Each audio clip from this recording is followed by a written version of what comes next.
Saam Mitchellsplein begin skoonmaak nadat die polisie dit reg gekry het om die betogers terug in die woonbuurt in te verjaag, in die plakkerskamp in te verjaag. Die gemeenskap is nou besig om die takke en brandende versperrings op te ruim.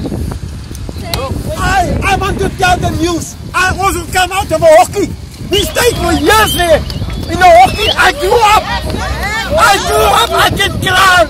It's not, I didn't go stand and burn people's houses. I grew up in the hockey.